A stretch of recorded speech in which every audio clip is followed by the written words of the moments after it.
Abra sua Bíblia comigo, então, no livro do profeta messiânico, no capítulo de número 43. Livro do profeta Isaías,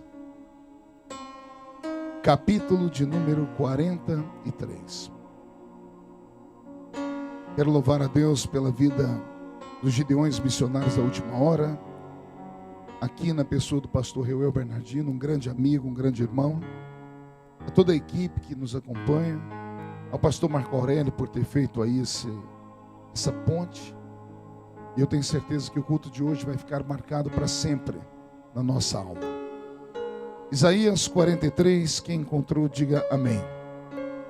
Está escrito assim: mas agora, assim diz o Senhor que te criou, ó Jacó, e que te formou, ó Israel, não temas, porque eu te remi, chamei-te pelo teu nome e tu és meu.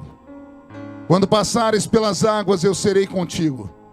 Quando passares pelos rios, eles não te submergirão. Quando passares pelo fogo, ele não te queimará, nem a chama arderá em ti, porque eu sou o Senhor teu Deus, o Santo de Israel, o teu Salvador. Até aqui. Posso ouvir um amém? Feche a Bíblia, coloque no banco, na cadeira, com autorização do pastor Eduardo. Pegue na mão de quem está do seu lado agora. Aperte a mão dele ou dela com carinho até eles falarem aleluia. Você não apertou direito, que ninguém falou nada. Aperta com um pouquinho mais de vontade isso. Pentecostal que não faz barulho está com defeito de fabricação, é o que eu sempre digo desde criança. Incline a sua cabeça e vamos orar. Pai, nós te exaltamos, nós te glorificamos, e nós entendemos que mais uma vez, e este lindo santuário será o palco da sua manifestação. Antes de começar a ministrar a sua palavra, eu peço ao Senhor que cerque esta igreja com a sua presença, e num raio de 5 quilômetros, onde houver um demônio alojado, eu dou a esses demônios segundos para sumirem daqui, porque se não sumirem, serão queimados pelo poder da sua glória que aqui será derramada. Rasgue o céu sobre nós esta noite. Manda anjos de fogo descerem aqui na Assembleia de Deus, Filadélfia. Que estes anjos desçam trazendo brasas de fogo nas mãos. Comecem a esparramar estas brasas entre nós. E onde houver um crente cheio do Espírito Santo, pega ele nesta noite, Jesus, e mostra o caminho da verdadeira e poderosa adoração. Fala conosco, fica conosco, é o que eu te peço agora e sempre. E toda a igreja diz: os que podem, tomem o seu assento, aplaudindo a Jesus porque Ele é bom.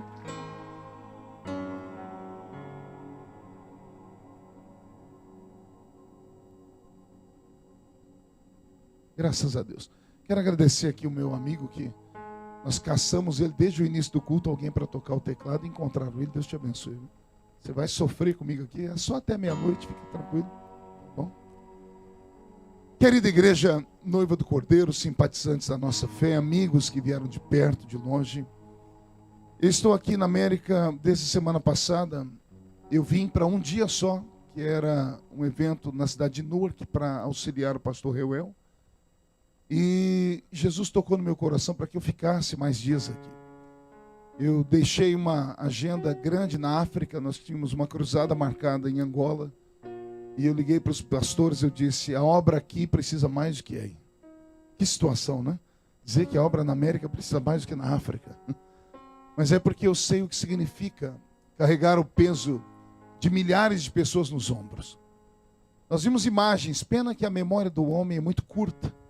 A gente ouve e vê. Tudo que nós ouvimos num culto, basicamente apenas de 30% a 40% fica na nossa memória.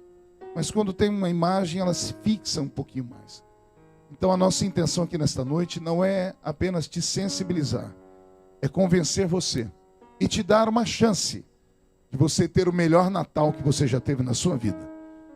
Mas ninguém deu, só o Senhor deu amém. Então vou pregar só para o Senhor agora. Vai ser o melhor Natal que você já teve em toda a sua vida. Ah, acordaram. Deixa eu fazer uma pergunta. Aqui é a Assembleia de Deus mesmo? Eu vi uma placa ali na porta. É a Assembleia de Deus? Tem algum pentecostal aqui na Assembleia de Deus? Então, por gentileza, levante a mão direita para o céu. Agarre o ombro do irmão que está do seu lado com carinho e respeito. Agarrou ele, chacoalha ele até ele acordar. Acorda ele. Fala que a culpa é minha. Diga, Jesus te trouxe aqui para isso hoje. Não, dá um grito. Diga, Deus te trouxe aqui para isso. Para sacudir a sua fé nesta noite aqui nesse lugar. Posso ouvir mais um grito de glória a Deus? Eu sou assembleiano de berço. Quer me matar do coração e eu ficar pregando e você ficar me olhando com esse olho seco, parecendo olho de sapo que morreu no dia de enchente, né? Quer que eu tenha um infarto do miocárdio, é eu pregar e você travar a boca. Desde criança eu aprendi que o crente que está feliz, ele adora Jesus. A mensagem que Jesus colocou no meu coração hoje não é tão profunda quanto as mensagens que prega o pastor Wellington. Uma mensagem simples, mas é uma mensagem que vai marcar a sua alma. O livro do profeta Isaías, que eu chamei aqui de profeta messiânico, é um dos livros mais poderosos da Bíblia. Existem algumas características, existem algumas singularidades no livro do profeta Isaías, que quando nós começamos a destrinchar e a ensinar, as pessoas se empolgam. Por exemplo, o livro de Isaías, ele é quase como uma Bíblia em miniatura. Sabia disso? A Bíblia protestante, ou seja, a nossa Bíblia, ela tem 66 livros. Curiosamente, o livro de Isaías tem 66 capítulos. A Bíblia protestante, bem como todas as Bíblias, são divididas em duas partes, Velho e Novo Testamento. No Velho Testamento nós temos 39 livros e no Novo, 27 livros. Os 39 primeiros livros da Bíblia falam sobre a história de Israel, da sua ascensão, do seu nascimento, da sua queda, da sua recuperação, enfim. Mas quando partimos para o Novo Testamento, nós vemos Deus mudar a palavra. E ao invés do Senhor falar com um Israel em comum, Ele fala com um tal novo Israel. Pelo menos alguém deu um aleluia aqui e entendeu a palavra. Eu vou falar de novo. O Velho Testamento inteiro, Deus fala só para aquela nação do Oriente Médio, para o Israel. Mas o Novo Testamento, Deus fala para um tal de novo Israel. E se você não conhece esse novo Israel, eu vou te apresentar ele. Estamos aqui hoje. Todos filhos de Abraão, lavados no sangue de um judeu, que morreu, ressuscitou e está sentado à direita do seu Pai, e qualquer dia desse romperá o céu para vir nos buscar aqui nesta terra.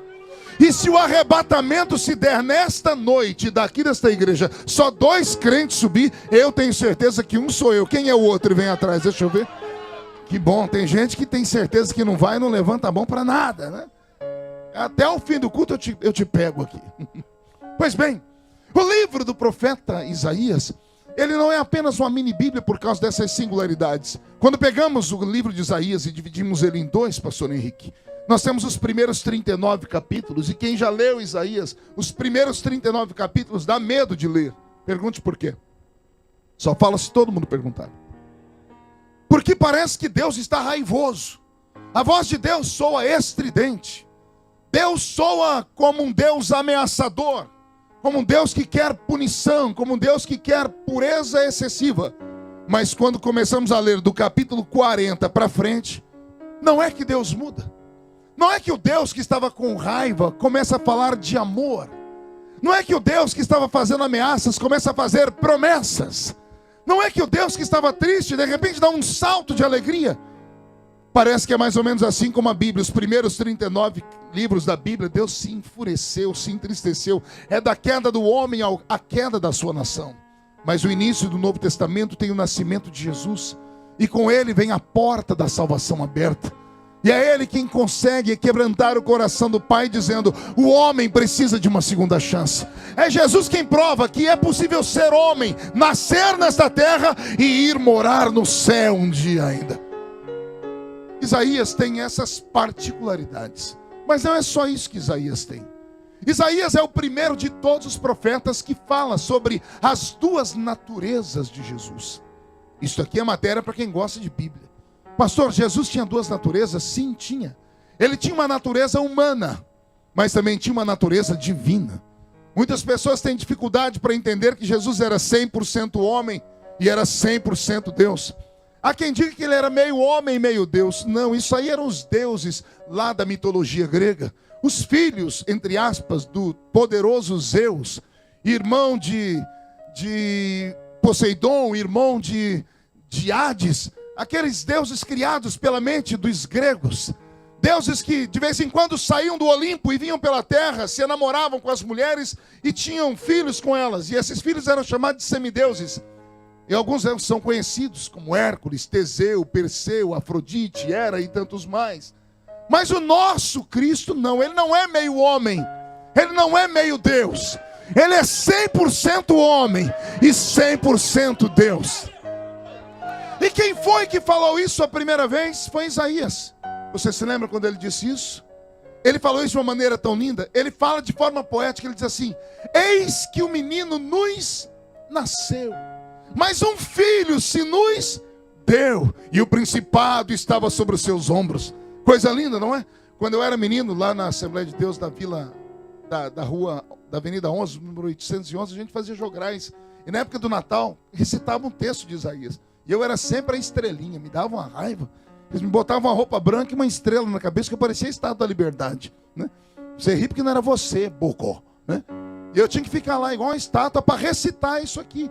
E eu falava: eis que o menino nasceu e um filho se nos deu. Decorei isso desde criança. Mal sabia eu o que é que Isaías estava dizendo. Isaías não estava sendo redundante. Ele não estava falando duas coisas a respeito da mesma história, não. Ele estava dizendo: Jesus, o Messias que virá à terra, ele não será só um menino, ele será um filho. O menino, para ser menino, tem que ser herança humana. E menino só é menino, Dário, porque ele nasce da barriga de uma mulher. Mas o filho não nasceu. O menino nasceu, mas o filho se nos... Por que o filho não nasce? Porque ele já existia na eternidade. Maria fez... Maria foi só um hotel. Jesus foi o hospedeiro dentro dela. Mas a palavra Jesus seria a parte humana. Quando chamamos de Jesus Cristo, muitas pessoas pensam que Cristo era o sobrenome dele até hoje, mas não era. Na verdade não é Jesus Cristo, é Jesus o Cristo. Cristo significa o ungido, desde a eternidade. O menino chamava-se Yeshua, ou Jesus, mas o filho que foi dado, o nome dele era outro. O nome dele é Cristo, Pai da eternidade, Príncipe da paz, Deus forte, Conselheiro. E ele está aqui nesta noite. Você pode não acreditar, mas os pés dele estão pisando o centro dessa igreja. E a face dele está diante dos serafins que estão cantando: Santo, Santo, Santo é o Senhor dos exércitos. E a Assembleia de Deus Filadélfia vai ficar cheia da sua glória. Tem alguém que crê nisso? Então dá mais um grito de glória aí. Tem uma outra curiosidade neste livro que poucas pessoas percebem, e esta é fenomenal. É Isaías quem diz qual vai ser o nome do Messias. E o seu nome será Emanuel, que significa Deus. Eu levei tempo para entender isso aqui. E o dia que eu descobri, eu dei saltos de alegria. A nossa tradução na língua portuguesa, ela perdeu a essência. Padre João Ferreira de Almeida até que se esforçou muito. Mas imagine para você uma palavra escrita em aramaico, traduzida para o hebraico, do hebraico traduzida para o latim, do latim traduzida para o alemão, do alemão para o inglês e do inglês para o português. A palavra passou por centenas de copistas e tradutores e ela foi perdendo a essência. Quando na nossa Bíblia está escrito: o seu nome será Emanuel, que significa Deus conosco, o nome perde a essência. Na verdade, no original não está escrito Emanuel. São três palavrinhas separadas por dois hífens, dois tracinhos. Na verdade é Immanel. Algumas traduções antigas ainda tem Emanuel com dois M's. Se você procurar na sua Bíblia aí você vai ver. E não existe nenhum nome assim em hebraico. Um nome que carregue duas letras M's uma após a outra. Então, na verdade, o nome não é Emanuel, e sim Immanel. E a tradução dessas três palavras é muito forte. In aponta para dentro. Men é homem. Humus, terra, barro. E El é o sufixo do nome do grande Deus. O grande El Shaddai. O grande Elohim. El tem a ver com Deus. Daí os nomes dos anjos: Miquel, Gabriel. Daí os nomes dos profetas: Daniel, Ezequiel. Todos eles adoram o nome do Senhor. Então, quando a palavra aparece aí que Emanuel, na verdade é Immanel, ou seja, dentro do barro, Deus. Colocando no sentido certo, não é Deus conosco, é Deus dentro de nós. Não, vou falar de novo para ver se você entende. Pastor, qual a diferença? Deus conosco é você indo para o trabalho e Deus de mãozinhas dadas com você. Ele vai com você para lá e para cá. Deus dentro de você é outra coisa. Não tem nem como mostrar. Seria Deus colocando você no colo dele e ele te carregando para o trabalho e ele te levando para o dia a dia. Esta é a essência do livro do profeta messiânico. Faltar-me-ia tempo aqui para contar a vocês os demais segredos desse livro. Mas eu deixei aqui apenas uma curiosidade para que vocês se dediquem. Os crentes precisam voltar a amar a Bíblia. Vivemos a geração mais rasa em conhecimento da Bíblia, da história. A geração que menos conhece o Senhor pela palavra. Estava num culto um dia desses no Brasil, saí, quando cheguei na minha caminhonete lá fora, fiquei tão emocionado. Tinha 10 crentes com a mão na minha caminhonete orando. Eu falei, meu Deus, o povo está orando pela minha viagem. Eu fiquei feliz, pastor Reuel. Quando eu cheguei perto, eu fui ouvir a oração deles. Eles oravam assim, eu tomo posse. Esse carro é meu em nome de Jesus. Eu fiquei com uma raiva. Eu dei um grito e falei, sai para lá, crente macumbeiro. Está querendo roubar a minha bênção? Não, é que o pastor falou que tudo que a gente quiser é só botar a mão e pedir. Vai ter com a formiga, preguiçoso. Vai ser ofertante, dizimista, vai sacrificar, vai assumir um missionário. Aí o Senhor vai abrir a porta do milagre. Usei este exemplo só para te mostrar que o nosso povo não tem muito conhecimento da Bíblia. Aí chega um pangaré como eu lá do meio do mato, o povo diz, nossa, ele sabe muito. Nada, é que em terra de cego, quem tem um olho é rei. Pois bem, mas o capítulo 43 do livro de Isaías, que o Senhor me deu para a nossa meditação hoje, vai despertar os seus sonhos de novo. Porque no capítulo 43, o meu Deus chama Isaías e diz, eu tenho um povo. Não tenho 2 nem 3. Eu tenho um povo. Só que no meio do meu povo existem 2 grupos. Um grupo para quem eu faço uma promessa que eles entendam naturalmente. E um grupo para quem eu faço uma promessa que eles só podem entender espiritualmente. Com base no quê, pastor? Com base na promessa que está aí no capítulo 43. O primeiro grupo, o Senhor diz assim para eles, se passarem pelas águas, elas não te afogam. Aí o Senhor muda a profecia e diz, e se passarem pelo fogo, a chama não te queima. E eu não sei se você percebeu que o grito das águas foi maior do que o grito do fogo. E era justamente isso que eu esperava. E eu vou explicar para vocês agora esse texto. O Senhor colocou na frente dele, o povo dele disse, Isaías, todos os que estão aí são salvos e são especiais porque são meu povo. Todos eles têm por herança a terra prometida. Todavia, no meio da terra prometida existem presentes, existem surpresas. Só que para cada um do meu povo eu atuo de uma maneira. O Senhor é aquilo que você crê que Ele é. Você sabia que Deus opera num culto de acordo com aquilo que você espera que Ele opere? Pense num Deus que é um gentleman. É o nosso Deus. Você atravessou aquela porta, Ele estava ali na porta te esperando. Ele diz, eu serei para você hoje o que você quiser que eu seja. Se você quiser um Cristo que cura, Ele irá te curar. Se você quiser um Cristo que conforta, Ele vai te consolar. Se você quiser um Cristo do fogo, Ele vai te batizar com o Espírito Santo. Se você quiser um Cristo com quem você não tem conversa também, Ele vai te deixar quietinho no seu lugar. Ele não vai forçar a barra com você. Ele espera que você haja, para que Ele então reaja. Isso é uma palavra de conhecimento. No Velho Testamento inteiro, Deus agia. Deus fazia o quê? Está até escrito lá em Isaías, operando eu. No Novo Testamento, Deus não age. No Novo Testamento, Deus deu ao homem o livre-arbítrio. E o que é que Ele faz? Ele espera que o homem haja. E aí o que Ele faz, pastor? Aí vem Deus e reage. Pelo menos um entendeu. Eu vou melhorar a sentença aqui. Eu disse que do Novo Testamento para frente, não adianta vir para o culto, ficar com essa cara feia, parecendo que foi batizado num pote de vinagre, cruzado o braço e mascando essa desgraça desse chiclete, esperando que o pregador tenha uma varinha de condão, ele bata 3 vezes no púlpito e abra o céu e caia ouro na sua mão. Isso nunca vai acontecer. No Novo Testamento, Deus espera que você haja. É você quem tem que subir até Ele. É você quem tem que abrir a porta do céu. Não é o pregador que tem que trazer o peso do culto todo sobre os ombros dele. Uma andorinha sozinha não faz verão. Mas se juntarmos aqui, me dê aqui meia dúzia de pentecostais, e nós vamos virar essa igreja do avesso. Porque é tudo que Deus espera nesta noite. Posso ouvir mais um grito de glória a Deus aqui? O Senhor separou o povo dele, disse Isaías: para um grupo do meu povo eu lanço a seguinte promessa: se passar pelas águas, elas não te afogam. Para o outro grupo do meu povo eu lanço outra promessa: se passar pelo fogo, ele não te queima. Eu encontro aqui dois grupos na igreja. Um grupo a quem o Senhor pode fazer promessas, mas somente promessas racionais. Somente promessas que façam sentido.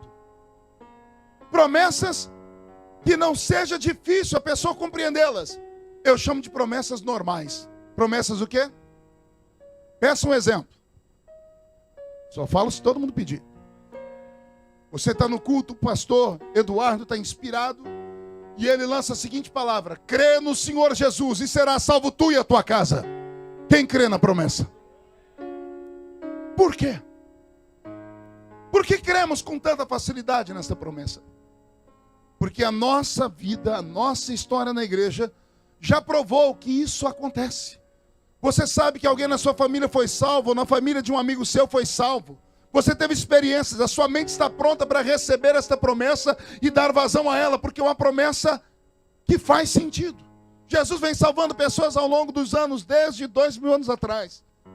Você está no culto, o pastor Wellington vem pregar, ele lança a seguinte palavra, ele olha para a igreja e diz assim: assim diz o Senhor, eis que o anjo dele acampa ao redor daquele que o teme e o livra do mal. Quem crê nessa promessa? Por que você crê com tanta facilidade nessa promessa? O seu inconsciente é atingido pela palavra do pregador. E o seu inconsciente traz memórias das quais nem você se lembra. E ele faz o seu espírito acreditar, porque em algum momento da sua vida você foi livre pelo anjo do Senhor. Aquele quase acidente, aquela quase morte, aquele quase problema, o que os homens lá fora chamam de coincidência, para nós não é coincidência, para nós é cristocidência. O anjo do Senhor acampou ao nosso redor. Isto é para mim a promessa simples: se passarem pelas águas. Por que isso, pastor?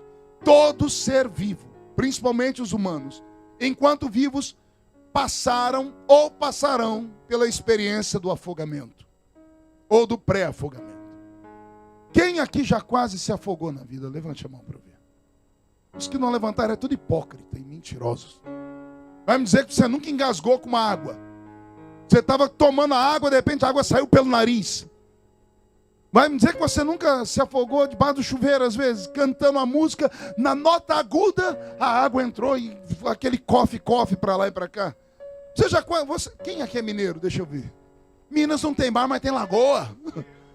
Vai me dizer que você nunca deu um pulinho lá naquela lagoa? O pastor não vai excluir você não, fica tranquilo. Todo ser humano passa pela experiência do afogamento, pastor Silas. E por isso, quando li o texto, se passarem pelas águas, elas não te afogarão, o grito de glória a Deus foi mais alto. O seu inconsciente foi atingido e você testificou: isso é verdade, eu já quase me afoguei e estou vivo. Ou seja, Deus cumpre o que fala, amém? Mas quando Deus verte a palavra e diz: se passarem pelo fogo, a chama não vai queimar você, aí não tem como dar glória a Deus. Porque é uma promessa irracional. Deus não está falando de homens que passaram pelo fogo e sobreviveram a ele. Pessoas que tiveram queimadura de primeiro, segundo e terceiro graus. Pessoas que nem cicatriz mais têm. Não é isso que o Senhor está falando. Ele está dizendo: o meu povo tem um grupo deles que vão passar pelo meio do fogo, e o fogo não irá queimá-los. O que é o fogo? Senão o maior poder que existe neste nosso universo. O fogo evapora a água, ele derrete o ferro, ele queima a madeira. O apóstolo Pedro diz que no final dos tempos a terra e os céus passarão por uma purificação via fogo. O próprio lago de fogo, onde estará queimando os pecados e os pecadores. O fogo é o maior poder que existe no universo. Aí vem Deus e diz assim: quando o maior poder do universo se levantar contra você, ele vai se levantar para cair. Pode tocar o ímpio, o filho do cão com a pombagira, mas o meu povo não toca. Não, vou dizer de novo: meu povo não toca. Tem alguém que pertence ao povo do Senhor aqui? Então dá mais um grito de glória a Deus para empolgar o coração do pregador. Mas pastor, dá um exemplo do que seria passar pelo fogo. Se passar pela água é uma promessa normal, respira fundo aí. Passar pelo fogo é uma promessa anormal. É uma promessa louca. É uma promessa que não faz sentido nenhum. É uma promessa irracional. Exemplo: você está no culto, o pastor Eduardo se levanta e ele diz assim: assim diz o Senhor, eis que dentro de 30 dias, um entre vós se levantará, irá ao Brasil, numa audiência com a presidente Dilma Rousseff, vai colocar o dedo no nariz dela e vai dizer: sai desse trono que ele não te pertence mais. Não teve um glória a Deus. Não, mas é natural. Por quê? Porque não faz sentido nenhum. É uma coisa louca. É uma coisa que alguém diz assim: só um maluco para acreditar nisso aí. É você estar no culto, levanta o pastor Wellington, ele começa a profetizar: o Senhor está me dizendo que ele vai levantar alguém aqui que vai ser o maior empresário das Américas. Pelo menos um creu. Já estava preparado. O resto só riu, eu. Pergunte por quê? Porque não faz sentido nenhum. É uma promessa louca. É uma promessa absurda. É uma promessa que pessoas normais não creem.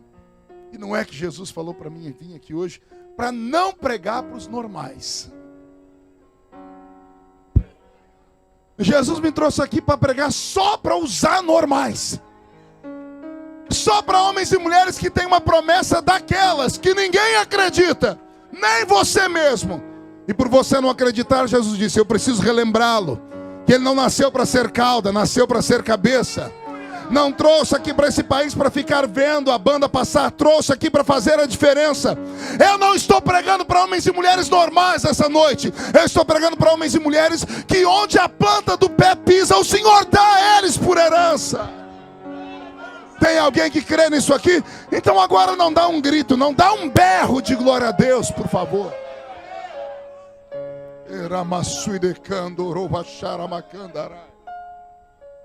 Eu estava pregando na Batista da Lagoinha, lá em Minas Gerais, Belo Horizonte. O culto foi uma maravilha. Terminou o culto, eu estava na mesa de materiais vendendo. Chegou um mineiro perto de mim, mas bem matuto. Ele tinha uma sacolinha na mão de plástico. Ele disse assim: ô pastor Marco, o senhor pode orar por mim? Eu disse: por quê? Não, antes do senhor orar por mim, eu quero te dar um presente. Eu estou sentindo de dar. Eu disse: eu estou sentindo de receber. Dê logo. Ninguém mais sente nada na vida da gente. Aí ele tirou de dentro daquela sacolinha uma caixinha de paçoquinha embrulhada. Ô trem bom, sou, né? Estou usando o idioma de Minas aqui. Alguém já comeu paçoquinha embrulhada? Eu já desembrulhei, estava com a fome lascada, comecei a comer. Eu disse: pode falar. Ele disse: o senhor pode orar por mim? Eu disse: depois da paçoquinha eu faço qualquer coisa por você, né? Ele disse: então, pastor, ontem à noite eu fui numa vigília. Eu já dei aquela golfada que eu quase cuspia a paçoquinha nele. Pense num homem grosso. E eu não sou gente. Eu falei: você foi aonde, meu filho? Foi numa vigília. Eu disse: e aí? E aí, pastor, que não era vigília de crente normal, não. Era vigília de crente doido. Eu conheço vigília de crente doido. Mas eu queria ouvir da boca dele. O que é uma vigília de crente doido? E pastor, aquelas vigílias que quando o Espírito Santo desce, os crentes parecem que recebem o espírito Bruce Lee. Eles fazem assim, eles começam a gritar, a pular. Eu falei: eu conheço isso aí, eu sou do monte. Não sei se tem algum assembleano que vai escandalizar comigo aqui, mas eu sou do meio do mato, no interior de São Paulo, e a gente costuma vencer as vitórias subindo no alto da montanha, botando a boca no pó, literalmente, e buscando a Deus as vigílias com esses crentes que ninguém dá nada por eles. Geralmente esses crentes que gostam de revelação e profecia só tem 2 dentes na boca. É o zagueiro e o atacante. Mas quando esse povo bate o pé no chão, o meu Deus fica de pé no trono para responder a oração deles. E você pode até não gostar, mas a maioria dos que estão aqui são frutos desse povo. Você esqueceu como é que você entrou aqui, né? Como é que Deus te guardou no México, né?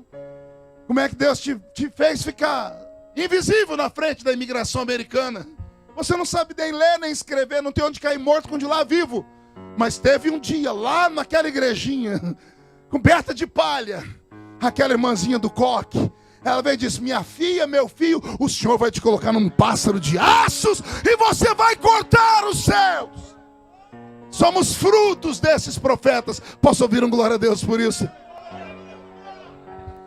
E ele disse: então, pastor, e eu estava lá no meio dessa vigília de crente doido. Eu falei: meu filho, e daí, o que aconteceu? Ai, pastor, lá pelas tantas veio um profeta doido. Eu conheço profeta doido de crente, de vigília de crente doido. Mas eu queria ouvir Deus. Eu falei: o que é um profeta doido, meu filho? Ih, pastor, aquele profeta, quando vem profetizar para a gente, ele quase mata a gente do coração, ué. Por quê? Uai, eu estava encostado na parede, e eu não sei se você já viu vigília como é, né? A vigília, eu costumo dizer que é como as ondas do mar, né? Tem hora que a onda vem, quebra tudo, aquela barulheira, daqui a pouco ela recua, né? E faz silêncio. Daqui a pouco vem de novo aquela barulheira. É igual o culto, né? Já percebeu o nosso culto? Ele oscila. Tem hora que os crentes ficam em pé, bate palma, daqui a pouco...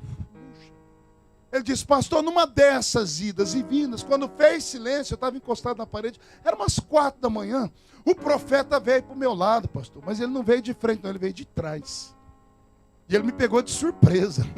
Eu falei: o que ele fez? Ai, pastor, o homem botou a mão no meu ombro, não deu tempo de virar. Eu falei: por quê? Porque me deu desarranjo. Mas deu desarranjo porque, uai, pastor, ele botou a mão no meu ombro e fez assim: homem! Aqueles gritos que parece que vai sair a tampa da cabeça da gente. Ai, ai, ai, ai, aquelas coisas de profeta. Eu disse: e aí, meu filho? Uai, pastor, quando eu voltei em mim, estava o profeta com aquela cara feia, ele agarrou minha mão e disse: homem, entra tu comigo nessa carruagem de fogo. Oh, meu Deus, eu amo essas coisas. Você, assembleante, tinha que amar também. E eu perguntei para ele: o que você fez, meu filho? Ai, pastor, eu agarrei a mão do homem e entrei na carruagem. Eu falei: você fez o quê? Uai, nós começamos a correr pela parede de lá. Deu a volta por lá, correu pela parede de cá. Daqui a pouco ele mirou a saída da igreja, passou correndo para o meio da rua. Eu disse: você? E eu na carruagem de fogo, ué. Tava bom o negócio. Ele disse que ele correu no quarteirão inteiro. Gente, não julgue crentes assim. Cada um tem um mistério com Deus. Ele disse: daqui a pouco passou, o homem voltou e entrou na igreja, mirou o púlpito e correu comigo. Quando estava chegando perto do púlpito, ele brecou e me empurrou, que eu saí catando cavaco no chão. Quando eu brequei, eu olhei para trás, estava o profeta com a mão na cintura e o dedo assim para mim, tremendo.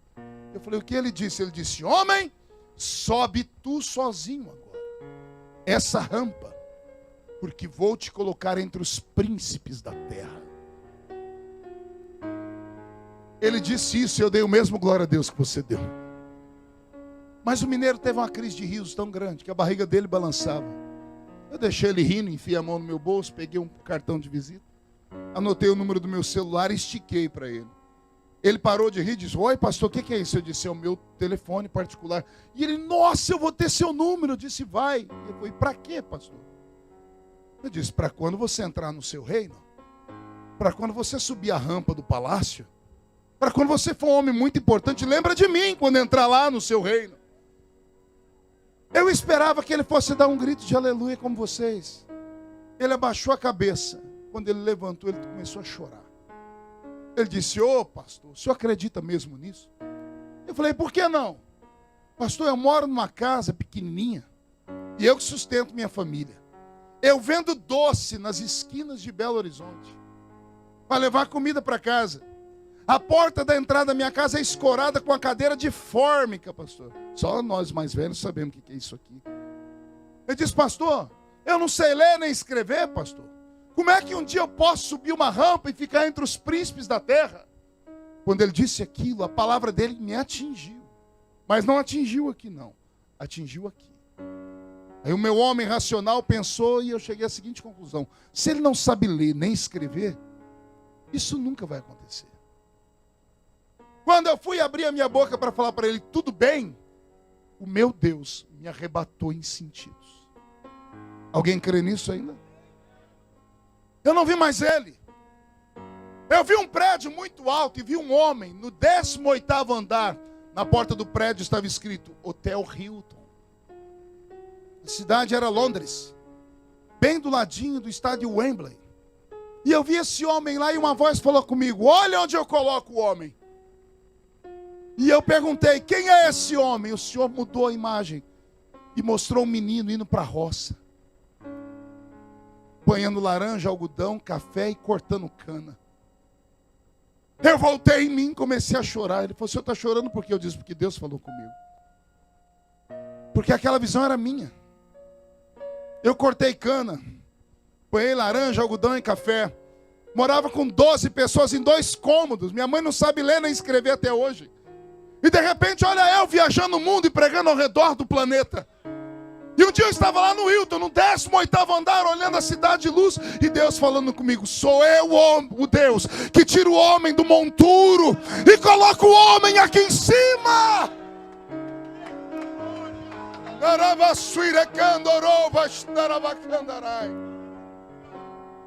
Quando eu voltei em mim, eu peguei aquele mineiro pelo ombro, chacoalhei e disse: pare de chorar, ergue a cabeça. E eu falei para ele: meu filho, se foi o meu Deus que falou com você, o Deus que fez a estéril ser mãe de filho, o Deus que mudou as moléculas de um machado de ferro virar isopor para flutuar em cima das águas, o Deus que criou um caminho no meio do mar para Israel passar, o Deus que deteve o sol e a lua, o Deus que numa noite mandou um soldado angelical matar 185 mil soldados da Síria. Se foi o meu Deus que falou contigo, quem viver verá você subindo a rampa do palácio. Deus me trouxe nessa noite aqui para Sr. Eduardo, para dizer aos seus membros: não desanime. Não desista dos seus sonhos. Não desista das promessas que Deus plantou no seu coração. As coisas podem não ter acontecido como você quer, mas estão como Deus quer. Você pode não ter tudo que você quer, mas você tem tudo que você precisa. E daqui um tempo, quem viver verá o Senhor te exaltar, te colocar bem alto. Mas para isso, você precisa voltar a acreditar. Acredite. Se você tem uma promessa louca, por mais louca que seja, se foi Deus que falou, se apegue a ela. Primeiro, que você não tem culpa da promessa. Pergunte por quê. Você estava quietinho lá naquela vigília. Você estava quieto naquele culto, naquele congresso. O profeta veio e foi lá onde você estava. Assim diz o Senhor. O problema não é mais seu, o problema é dele lá em cima. Deus te trouxe nessa noite para você olhar para cima e dizer: Senhor, eu tenho onde me apegar. Você tem onde se apegar, você tem promessa. Quem tem promessa é imortal até que se cumpra a promessa. Eu vou repetir: quem tem uma promessa na vida, pode se levantar 11 mil demônios contra ele, 1000 cai de um lado, 10 mil do outro, e você não pode ser atingido.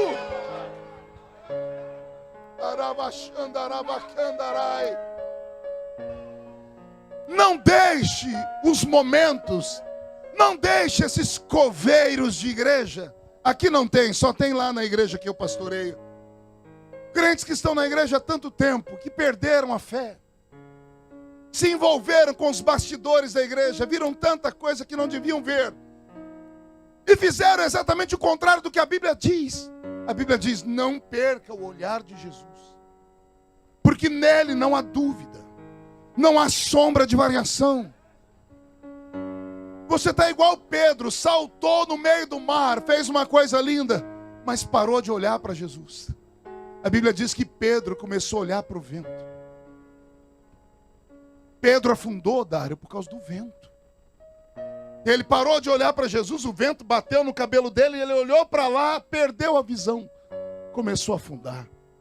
Volte a olhar para Jesus.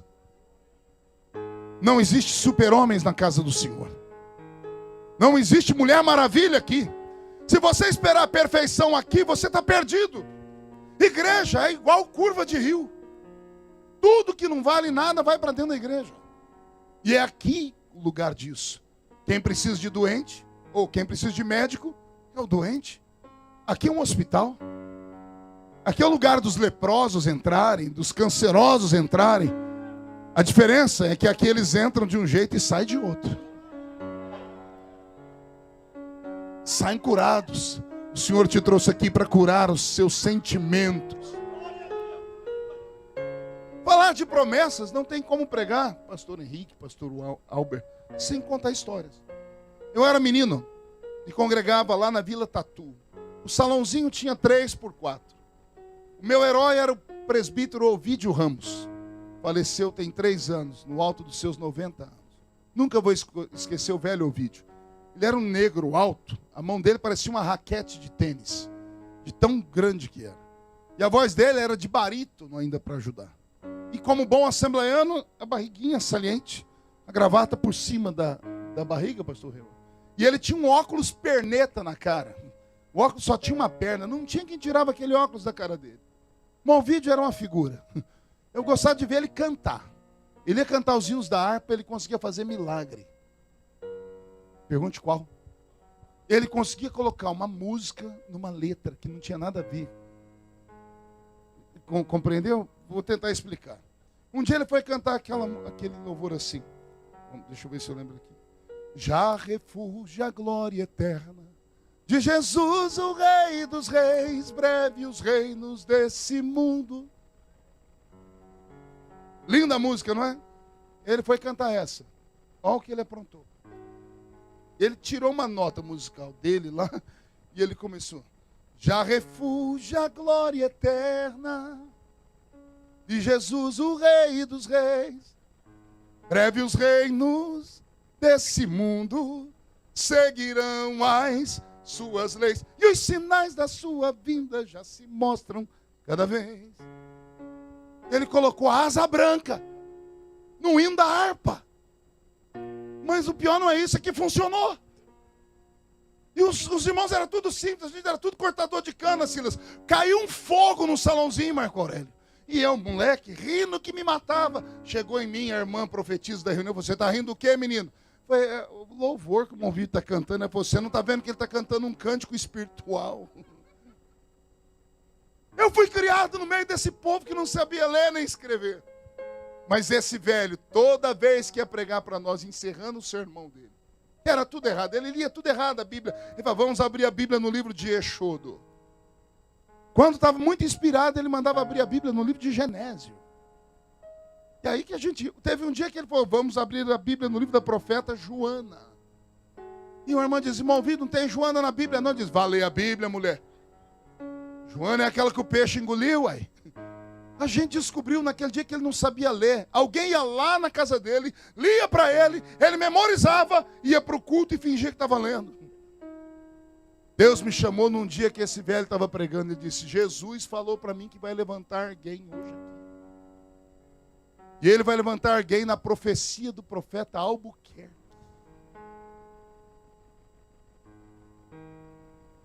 Não tem Albuquerque na Bíblia, irmão vídeo? Tem. O Albuquerque falou assim, ó, aviva a tua obra, Senhor. No meio dos anos a notifica. Na ira lembra-te da misericórdia. Era o profeta Abacuque. Ele acabou de ler essa profecia. Levantou uma irmã em profecia, apontou o dedo para trás e eu estava sentado lá. Ela botou o dedo no meu nariz e disse, meu filho, chegará um tempo que eu vou te usar mas tanto, que você vai pregar para frente e para trás, para a esquerda e para a direita, para cima e para baixo, ao mesmo tempo, porque eu tenho pressa em arrebatar a minha igreja. Profecia bonita, né? Quando eu estava entrando no Espírito, levantou um outro um outro presbítero que tinha lá. Era o único que tinha estudado teologia. Ele pegou um sininho que a gente tinha lá no interior de São Paulo, chacoalhou o sino até a igreja quietar. Quando todo mundo quietou, ele disse assim, irmã Maria, Jesus te usa, mas hoje não foi ele que te usou, não. E ela disse, por que não? Uai, mulher, você disse aí que esse menino vai ser Deus. E ela disse, eu não falei isso não. Falei que ele vai falar para todos os lados ao mesmo tempo. E ele disse, isso não é ser Deus? Só Deus está em cima e embaixo. Só Deus está na frente e atrás de todos os lados ao mesmo tempo. E quando ele falou aquilo, nós quietamos, porque fazia sentido. Eu quietei, eu estava chorando, enxuguei as lágrimas, eu falei, fui enganado. Porque o que ele falava fazia sentido aqui. Onisciência, onipotência e onipresença são atributos que só Deus tem. Nem o diabo, nem homens, nem anjos têm. Só Deus está em todos os lugares ao mesmo tempo. Fazia sentido o que ele falou.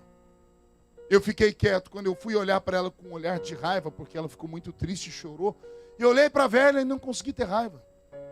Porque eu lembrei que aquela velha orava 12 horas por dia, ajoelhada.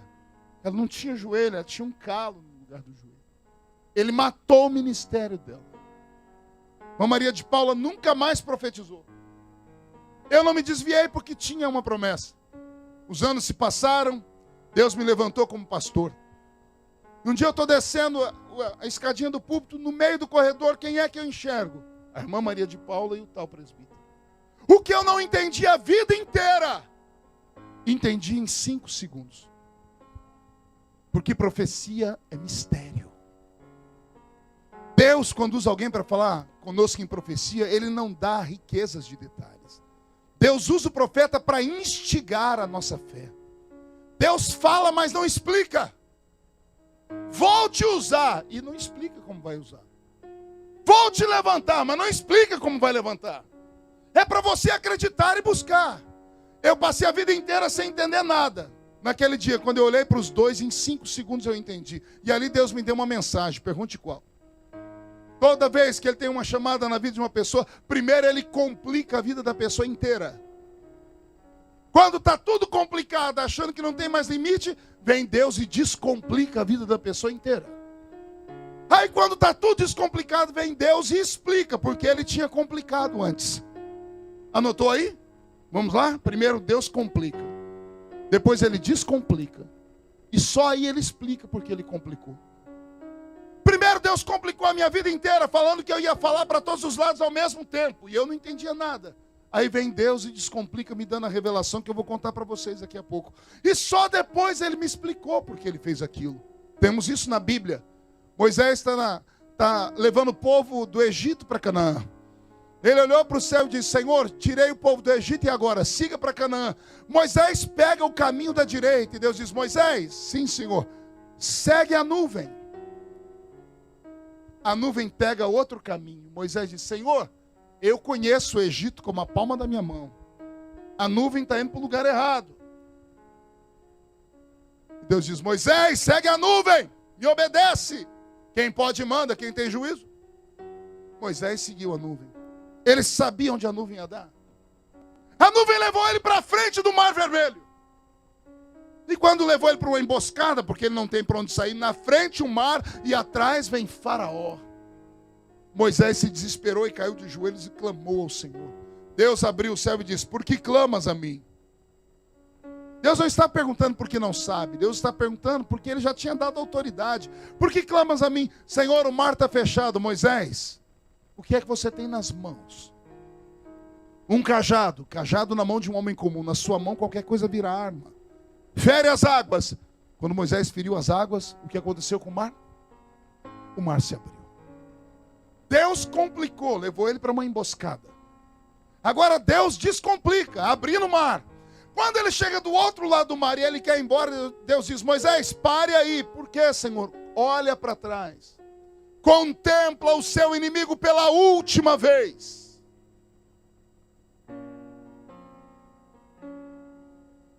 Olhe para trás e contemple o seu inimigo pela última vez. Fui eu que te trouxe aqui, Moisés. Se você fosse por aquele caminho, esse povo ia te perseguir pelo resto da vida. Aqui eu mato todos eles de uma só vez. Entendeu aí? Primeiro Deus complica. Depois Deus descomplica. E aí Ele explica por que complicou. Está pronto para um final de ano abençoado nessa terra ou não? Porque até agora está tudo complicado. Vem Deus essa noite usar a boca do pregador para dizer: estou descomplicando nesta noite. Vou abater o inimigo e vou te colocar de pé. Vou abrir a porta que estava fechada. Isso aqui é só para quem crê. E se tem alguém que crê, dá um grito de glória a Deus aí. Olha como Deus descomplicou a minha história. Eu olhei para a irmã Maria de Paulo e para o irmão presbítero e entendi a profecia. Chamei os dois num canto. O presbítero sentou e disse: pois não, pastor. Eu disse: amado, hoje é dia do senhor pedir perdão para essa velha. E ele olhou todo arrogante e disse: pedir perdão a essa mulher por quê? Quem bate esquece, gente. Quem apanha não. O senhor matou o ministério dela dizendo que ela foi uma falsa profetisa naquele dia, assim, assim. Lembrei ele. Ele deu um sorriso tão de ironia. Disse: ah, sim, o dia que ela falou que você ia ser Deus. E eu falei para ele: ela nunca disse isso. Ele olhou para mim e disse: e falar para todos os lados ao mesmo tempo não é ser Deus? Eu disse: não, é outra coisa. Ele falou: e é o quê? Eu disse: é tecnologia.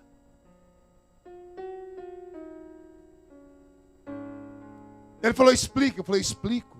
Eu disse: nem eu, nem o senhor e nem ela sabíamos que no futuro Deus iria me dar um ministério na internet. Eu preguei domingo na Assembleia de Deus de Everett. Meu assessor estava comigo, nós ligamos o meu Facebook, eu tenho 3 milhões de seguidores. Eu transmiti o culto inteiro, ao vivo, online. 700 mil pessoas me viram pregar ao redor do mundo. Foram 40 mil comentários, as pessoas do mundo todo mandando mensagem. Como é que aconteceu? Eu estava em Boston pregando, mas tinha gente do Japão me assistindo. Tinha gente das Filipinas me vendo. Tinha gente do Brasil me vendo. Alguém aqui já assistiu um DVD de mensagem minha? Levante a mão para ô glória. É tudo pirata, porque eu nunca vendi tanto assim, não, hein? Quem aqui já assistiu de dia? Quem assistiu de tarde? À noite? Numa segunda? Terça, quarta, quinta, sexta, sábado, domingo? Em janeiro? Fevereiro, março, abril, maio, junho, julho, agosto, setembro, outubro, novembro, dezembro. Ou seja, eu tenho 20 milhões de DVDs esparramados no mundo. Alguns dublados em inglês e espanhol. Eu tenho vídeos na internet assistidos por mais de 15 milhões de pessoas. Só Deus sabe, enquanto eu prego aqui agora, em qual das vicinais do mundo tem um caminhoneiro na boleia do caminhão com um DVD assistindo o sonho de José. Só Deus sabe onde tem alguém acordando agora digitando na internet lá o dia da aprovação e chorando na frente da televisão. O dia que eu preguei na sua casa, enquanto eu pregava lá na sua televisão, eu estava pregando em outro lugar. Hoje eu prego em cima, prego embaixo, prego para frente e para trás, para a esquerda e para a direita, ao mesmo tempo. Por quê? Porque aquele que prometeu é fiel e justo para cumprir. O Senhor me trouxe aqui para te dizer assim, olha, sorria. Ele já está criando uma forma. Se não existe, Ele vai fazer aparecer. Se Ele prometeu uma porta aberta e você não enxerga nem a parede, nesta noite nem que Ele mande um anjo construtor fazer a parede, um marceneiro para fazer a porta, e um anjo que mexe com ferro para mexer na fechadura, só para abrir a porta para você passar. Mas vai acontecer. Deus não é homem para mentir. Deus não é filho do homem para se arrepender daquilo que Ele fala. E eu quero saber se eu estou pregando no lugar certo. Tem alguém aqui que tem uma promessa de Deus que ainda não se cumpriu? Então murcha a barriga, estufa o peito e bate no peito até fazer barulho. Oh, tem gente que não me obedece nem com reza brava. Olhe para o irmão do seu lado e diga: eu creio na minha promessa. Diga: se você não crê, é problema seu. Eu acredito que o milagre pode acontecer em alguns segundos antes do ano terminar. E se tem alguém que crê, pega esta promessa.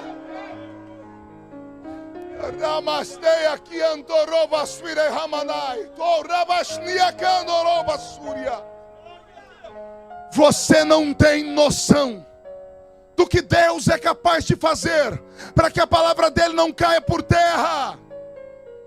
Vou repetir.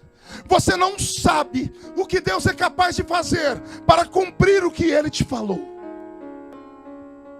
Tem um homem na Bíblia em cima do lombo de um cavalo. Deus falou com ele: eu entrego os inimigos na sua mão hoje.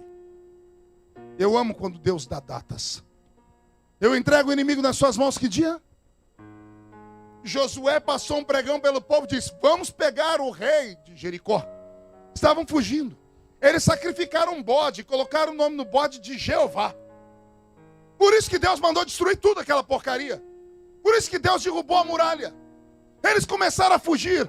E Deus disse: eu entrego esse povo na sua mão hoje. E Josué partiu correndo contra eles.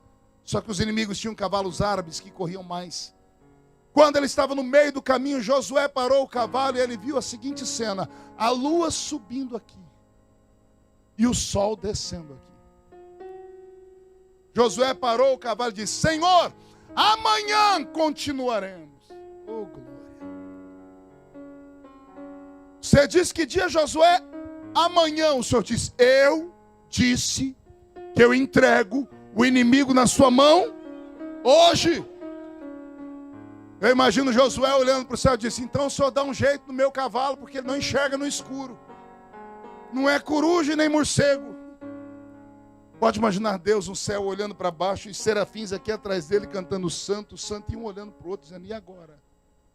O próprio Deus olhando para trás dizendo assim: eu e a minha boca. Está escurecendo mesmo. Quando escurecer, vira o dia.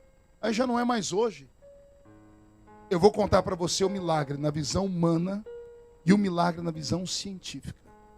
Na visão de Josué, Deus fez assim: ficou em pé no trono, arregaçou as ornas do vestido, enfiou uma mão debaixo do sol e a outra em cima da lua.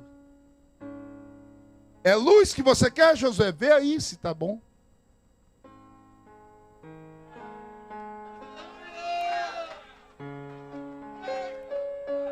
Senhor, um pouquinho mais de luz, pois não. Isso aconteceu na visão de Josué. Por causa desse texto de Josué, os ateus dizem que a nossa Bíblia está errada. Sabia disso? Porque Josué diz que o sol não para, porque o sol não se move.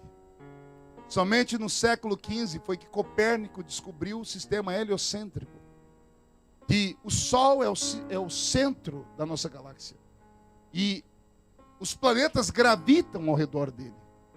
Não é o sol que se move, é a Terra que se move, é Júpiter, Netuno, a Lua, tudo pela gravidade. Então dizem que está errado, mas não está errado, porque é um homem que viveu milhares de anos atrás que não tinha conhecimento científico. Ele está usando a linguagem de um homem daquele tempo. Na visão dele, o sol parou mesmo. Mas isso, na visão de Josué, cientificamente falando, o que Deus fez naquele dia, Ele colocou em risco a existência do universo. É o maior milagre da Bíblia. Só perde para a encarnação de Jesus. Nem para a ressurreição de Jesus, porque outros mortos ressuscitaram. Perde para a encarnação de Jesus. É o maior milagre depois da encarnação de Jesus, é o milagre de Josué. Quer perguntar o porquê? Aquele cientista britânico, Stephen Hawking, ele escreveu um livro chamado Universo numa Casca de Nós. Ele é físico. E ele diz que o universo é um corpo que cresce. Desde o Big Bang, a grande explosão, o universo ele cria átomos, nêutrons, íons, elétrons. E isto tudo dá-se vida à matéria. É um corpo que cresce. Ele diz que se houver algum efeito colateral no universo, e ao invés de crescer, ele decrescer, o universo explode e desaparece. Isso é científico, já conseguiram fazer isso dentro de laboratório. A matéria que cresce, se ela reverter, ela estoura e desaparece. O que acontece no milagre de Josué é exatamente o que Stephen Hawking diz que não pode acontecer. A Terra gira no sentido horário. No sentido o quê? Sabe o que é o sentido horário? Olhe para o seu relógio, da esquerda para a direita. Se você colocar a água da pia na sua casa, solte a água. Você vai ver que a água gira no sentido horário. É o magnetismo da Terra que faz isso. Só existe um lugar do mundo onde a água gira ao contrário. E é lá no Brasil, na linha que separa os hemisférios, no Amapá, no ponto zero, no marco zero, por causa exatamente da gravidade que existe no planeta. Quando Deus falou com Josué que ia dar um inimigo na mão dele hoje, a Terra estava girando. A Terra leva 24 horas para dar um giro em torno de si mesma. E leva 365 dias de 24 horas para dar um giro ao redor dela e ao redor do Sol. Daí temos o inverno, as estações do ano. Isso chama-se processo de rotação e translação e todo mundo aqui conhece isso. O que faz a Terra girar? Pergunte para mim. O centro dela. O centro da Terra ele é tomado por uma massa chamada amálgama. Essa massa é uma mistura de terra e ferro e de minerais que estão em ebulição. O centro da terra, onde nós estamos, é tão quente quanto a superfície do sol. Por isso que não dá para ir até lá. Imagine uma panela de pressão. Quantas mulheres já cozinharam feijão? Levante a mão. E homens também. Pois bem, quando cozinha feijão, aquela válvula de escape, por isso chama válvula de escape, se não existe ela, o que acontece com a panela? Por quê? Pressão. Mesmo quando a pressão começa, antes dela conseguir levantar aquela válvula, a panela começa a se mover, não é? A pressão faz ela sair do lugar. O que faz a terra se mexer é a pressão dela. A terra não estoura porque os gases que estão ali, eles saem pelos sulcos da terra, criam dentro dela os lençóis freáticos de água. É daí que vem as águas do subsolo a princípio, depois são regadas pela chuva, mas a Bíblia diz que no princípio não chovia, era o mormaço que saía da terra. O que constrói a água são os gases que estão lá no centro, que saem em ebulição. Esses gases, eles sulcam a terra, criam os lençóis freáticos e vão até a superfície. E eles dão vida às plantas. E as plantas trabalham no sistema de fotossíntese. Durante o dia liberam para nós o oxigênio. E à noite, gás carbônico. Isso é uma aula de ciência, né? Pois bem, é assim que acontece. Pois bem, a terra em pressão, ela não estoura, então ela gira. A gente não percebe a terra girando. Pastor Reuel, nesse exato momento que estamos aqui, a terra gira, se não me falha a memória, a 7.000 quilômetros por segundo. Nós não percebemos a velocidade exatamente pelo tamanho que temos. Daí a gravidade. Por isso nós somos atraídos para ela. Tudo que você joga para cima cai. É uma velocidade incrível. Ela vai atraindo tudo que está nela. Nós não percebemos a velocidade porque somos muito pequeninos perto dela. Agora imagine um peão girando. 7.000 quilômetros por segundo. Nessas viradas da terra é que o sol vai embora e vem a lua e vem o dia e a noite. Amém? Deus disse que entregava o inimigo na mão dele que dia? Cientificamente, Deus colocou uma mão debaixo da terra, no eixo invisível dela, e colocou a outra mão em cima, e de uma só vez, Deus travou a terra. Imagina um peão girando, de repente Deus faz assim, a terra trava de uma vez, só que ela não só trava, Deus trava a terra e gira a terra ao contrário.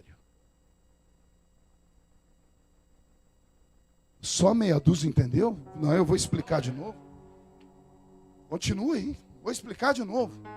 Olha o que aconteceu, o meu Deus, o seu Deus, porque ele prometeu a um homem, ele arriscou o universo inteiro. Ele travou a terra parou de girar, 7.000 quilômetros por segundo, e ele fez a terra virar ao contrário. Agora vem a parte mais linda, pergunte qual? Não se sabe quanto tempo foi dia. Uma batalha não se vence em segundos, nem minutos, nem horas. Não se sabe quantos dias levou aquele dia. Daí nós não sabemos o que aconteceu com o dia 30 de fevereiro. Daí nós não sabemos o porquê existem alguns problemas no calendário gregoriano. Quando Deus faz uma promessa, passa o céu, passa a terra, mas as promessas dele jamais passarão. Deus é capaz de arriscar o universo para cumprir o que Ele te prometeu. Deus te trouxe nesta noite só para te firmar. Creia. Se não vai acontecer é porque já está acontecendo. Esse ano ainda vai ser um ano de surpresas dessa igreja, pastor Eduardo. Anote aí. Será o melhor Natal que você já teve na sua vida. Será a melhor passagem do ano. E o ano que vem, se eu passar por aqui, eu venho visitar a igreja só para ver você com um sorriso Colgate nos lábios. Você vai dizer, pastor, eu estava chorando aquele dia, mas Deus me fez lembrar as promessas e hoje eu estou de pé por causa delas. Quem tem uma promessa aqui dentro, dá um grito, um berro, faz barulho nesse lugar. Incline a sua cabeça. Ah, Jesus, eu encerro este sermão, meu Pai, orando por esse homem, por essa mulher que há muito tempo não grita, não chora, não te adora, não sentem um arrepio no corpo, não veem os olhos marejarem, o coração palpitar, o frio dessa terra, a ausência da família, as lutas, as perseguições. Alguns aqui dentro ainda têm a graça de terem documentos. Os que não têm documentos não têm pátria. Estando aqui não são nem brasileiros nem americanos. Vivem à mercê de favores alheios. Andam pelas ruas dessa cidade com medo de tudo. E o Senhor os mandou para cá. Mas a sua promessa não era fazê-los sofrer nessa terra. A sua promessa é que eles seriam prósperos. Nem todo mundo veio se aventurar nesse país, meu pai. Tem gente que veio aqui porque não tinha outra opção. Tem gente que veio aqui porque deixou gente doente no outro lado do mundo. E só aqui tinha condições de buscar recursos. E foi o Senhor que abriu a porta. Tem homens aqui que têm chamada, Senhor. Chamada missionária, chamada pastoral. Tem mulheres aqui, ó Senhor, que são verdadeiras profetisas na tua casa. E há muito tempo não abrem os lábios para profetizar. E não profetizam mais, não é porque não querem, é porque o frio dessa terra envolveu o coração deles. Mas tu és tão amoroso, que o Senhor marcou esse culto e trouxe este avivamento para os nossos corações. Onde houver alguém, Senhor, que creu na sua palavra e é batizado com o Espírito Santo, faz eles orarem em línguas nessa noite. Eu queria ouvir o coral de línguas na Assembleia de Deus Filadélfia nesta noite. Desperta, meu Pai, este jovem, esta menina, este homem, para que eles voltem a crer que vai acontecer um rebuliço. Nem que o Senhor tenha que mudar o governo, nem que o Senhor tenha que abater os povos, nem que alguém tenha que morrer ou tenha que nascer. Vai acontecer um milagre nesta terra. Ramachara da canto rouba suire candarara macandarai.